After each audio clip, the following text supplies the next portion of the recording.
So, Natalie, I want to just get right into it because yesterday, President Trump hiked tariffs on Chinese imports to 145%.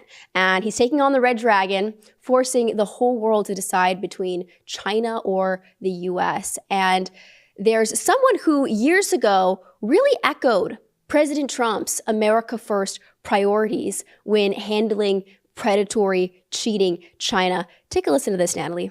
The argument is, number one, that's the biggest market in the world. Number two is those countries are already selling to us.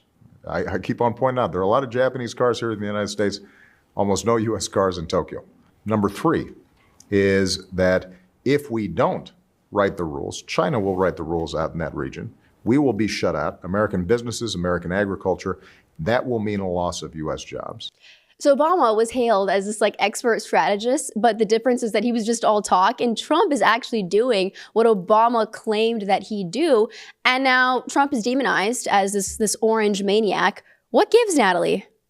Well, it's purely performative. And I think to that point, the interesting sort of double sword of a lot of the reporting and the hyping of the Chinese Communist Party as a legitimate threat, which it of course is that some of our worst, I would say, people, whether it's in Congress, in some cases in the White House, especially neocons, love to use the CCP as a justification for their bloated defense budgets, right? It's why we need $1 trillion, I guess $37 trillion deficit so we can defend against the Chinese Communist Party, right? That's the strapline as to why we have to fund the Ukraine conflict, I guess, in perpetuity, right? It's absolutely insane.